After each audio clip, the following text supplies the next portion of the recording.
वंदे मातरम। मेरे प्रिय मित्र श्याम गिरी, इनके मुद्दा भारत का इस चैनल पर मैं आप सबका स्वागत करता हूं। दोस्तों, मेरे जीवन में श्री छगन भुजबल, इनका एक अलग अलग तरीके से संबंध आया है। इस आदमी को पहचानने में हमेशा लोग गलती करते हैं, ऐसा मैं मानता हूं। ये महाराष्ट्र में जो एक दो चार लोग ऐसे हैं कि जिनको उनके कम्युनिटी का, उनके समाज का बड़ा मास बेस है। जन सामान्य जो उस समाज के हैं, समाज के बोल रहा हूं, इनडायरेक्टली जाति का ही मैं निर्देश कर रहा हूं, ऐसा भी समझ सकते हैं। तो ओबीसी जो है महाराष्ट्र के, उनका अगर जिसका पांव जमीन पर है, ऐसा कोई बेस जिसका है, मास बेस है, ऐसा नेता होगा तो वो छगन भुजबल है। जैसे मराठा समाज के लिए पहले शरद पवार थे, अब शरद पवार की जगह बाकी मुद्दों पे नहीं मगर नेतृत्व के मुद्दे पर, मराठा नेतृत्व के मुद्दे पर मनोज जरांगे ने ले ली है और शरद पवार बहुत कोसों दूर रह गए हैं। तो भुजबल का प्रॉब्लम यह है कि उनमें एक दोष है। वो मास लीडर है, ओबीसी के लिए दिल से काम करते हैं और उनकी ताकत भी ओबीसी है। ये सब सच होने के बावजूद महाराष्ट्र में जो एक दो चार अहंकारी नेता हैं, जिनका ईगो, अहंकार जरूरत से ज्यादा है और उस वजह से वो बिना वजह भिड़ जाते हैं, लोगों से कटुता भी लेते हैं। और वो कटुता जब लेते हैं तब कभी कभी समाज का विषय रहता है, मगर ज्यादातर मैंने देखा है कि उनके पर्सनल जो ईगो है या पर्सनल मामले या पर्सनल इश्यूज है या उनका मान अपमान की जो कल्पना है, उसकी वजह से वो पंगा लेते हैं और हर बार उनको वो भारी पड़ता है। इसके पहले जब उन्होंने शरद पवार जी से पंगा लिया था तो सर्वज्ञात है, सब लोग जानते हैं कि उनको तेलगी कांड में फंसाया गया।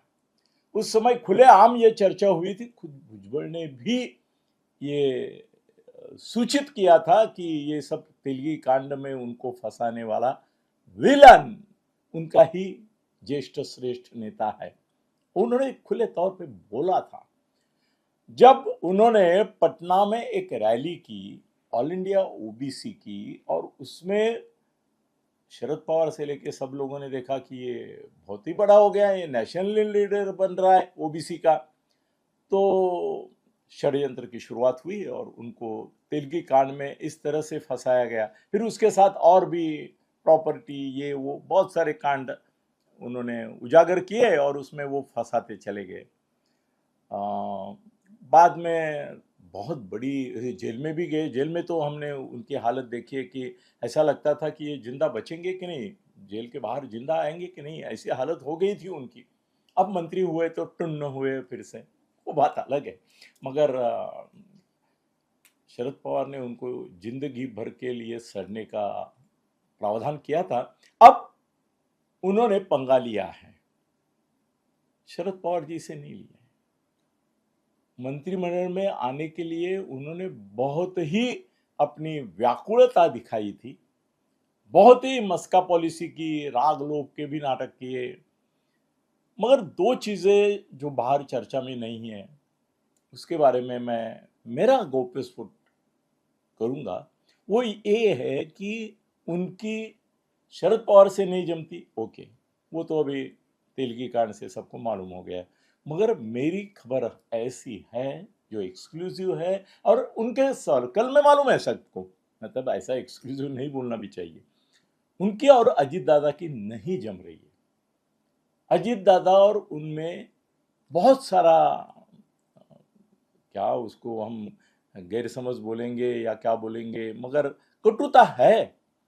अभी उनको मंत्रिमंडल में लिया, आप बिलीव करो मेरे को, उनको मंत्रिमंडल में लेने की, तो धनंजय मुंडे गया तो उसकी जगह भुजबल आ गए, तो उनको मंत्रिमंडल लेने की अजीब बात इच्छा अजीत दादा की नहीं थी।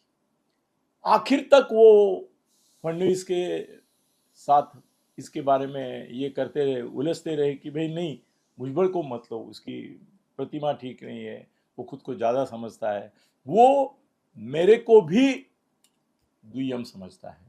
और वो खुद ऐसा एक धोखा मेरे लिए है कि शरद पवार की पार्टी मैंने तोड़ी, मगर मेरी पार्टी तोड़ने की ताकत जिसके पास है और इच्छा भी है, वो अगर कोई है तो छगन भुजबल है। वो कल मेरी पार्टी तोड़ेंगे, ओबीसी और मराठा के इसमें तोड़ सकते हैं, तो उनको मंत्रिमंडल में लेके ज़्यादा उनको ताकत मत देना। फिर भी ऐसा हो गया कि अजीत दादा को शह देने के लिए और ज़रूरत पड़ने पर अजीत दादा को भी सबक सिखा के उसकी पार्टी तोड़ने के लिए फडणवीस और बीजेपी को कोई तो एक मोहरा चाहिए था, तो उन्होंने छगन भुजबल को सपोर्ट दिया और बिना अजीत दादा की मंजूरी या इच्छा के उनको मंत्रिमंडल में ले लिया। ये तो बीजेपी और फडणवीस करते रहते हैं। जैसे आज मुझे जो खबर है उससे मैं ये कह सकता हूँ कि जैसे भुजबल और अजीत दादा, इन दोनों में जो थोड़ा सा विकल्प है, एक दूसरे के प्रति संशय है, एक दूसरे के प्रति दुर्भावना है। इतनी दुर्भावना का उल्लेख नहीं करूँगा, मगर बीजेपी शिंदे गुट में भी एक अपना चेला पठिया तैयार करने की कोशिश में है।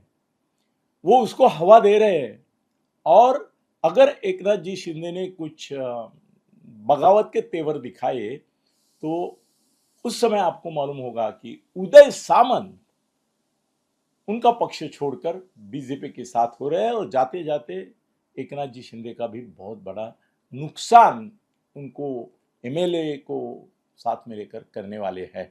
अब वो पार्टी जो है उसका 2/3 लेने के लिए उनको कोशिश करनी पड़ेगी, क्योंकि एकनाथ जी शिंदे का जो एक लोगों से लगाव है, अपने एमएलए के प्रति उनकी जो एक सहभावना है, प्यार है, दोस्ती है, सबका कुछ न कुछ उन्होंने भला किया है, तो इतना आसान नहीं है। मगर बीजेपी के मन में है जैसे भुजबल का, तो भुजबल अभी कोर्ट में डिसीजन आया है कि उनके जो प्रॉपर्टी के कागजात है, केस है जो बंद पड़ा था इतने सालों से, उसको फिर से खोला जाए। ये धक्का है भुजबल को। और इसके पीछे कौन है, इसके पीछे कौन है? ये मामले जो ऑलमोस्ट खत्म हुए ऐसा लग रहा था, दब गए ऐसा लग रहा था, इसकी कोई आशंका भी नहीं थी कि अभी भुजबल को फिर से जेल जाने की, भेजने की तैयारी होगी, और अचानक से ये कहां से आ गया है। हाँ, मुझे ऐसा लगता है कि मैं नाम नहीं ले रहा हूं अभी, समय आने पर ले भी लूंगा, मगर मुझे ऐसा लगता है कि बीजेपी खुद को ओबीसी की पार्टी मानती है, और भुजबल जिस तरह से अभी ओबीसी का नेतृत्व करने के होड़ में है, और बीसी समाज जैसे मनोज जरांगे के खिलाफ भुजबल ही लड़ पाता है, लड़ेगा, ऐसा सोच के उसके पीछे जा रही है। तो ये ओबीसी समाज का जो नेतृत्व अभी भुजबल के पास जा रहा है, उसको रोकने के लिए, खत्म करने के लिए, और ओबीसी से भी उनको तोड़ने के लिए ये चाल बीजेपी ने चली है। इसलिए जो कब्र में मट्टी डाल के बंद कर दी थी कब्र, वो कब्र के कागजात खुल गए हैं, वो कपाट के पिंजर बाहर निकाल रहे हैं। क्या लगता है आपको, भुजबल फिर जेल जाएंगे? इसके बारे में मैं ये कह सकता हूं, अगर जेल गए तो वो बीजेपी के षड्यंत्र के अंतर्गत ही जाएंगे, और नहीं गए तो हम समझ ले को उनको डराया धमकाया जा रहा है न्यायालय के माध्यम से। मगर ये केस न्यायालय से ज़्यादा ओबीसी का उनका जो नेतृत्व है उसको खतरा निर्माण करने के लिए किया गया है। अब देखते हैं बीजेपी कहां तक उनके ऊपर अन्याय और अत्याचार करती है। अन्याय अत्याचार शुरू है इसमें डाउट नहीं, और जेल जाने की संभावना से इनकार नहीं कर सकते। खाली बीजेपी की भूमिका इसमें बड़ा योगदान देगी। धन्यवाद।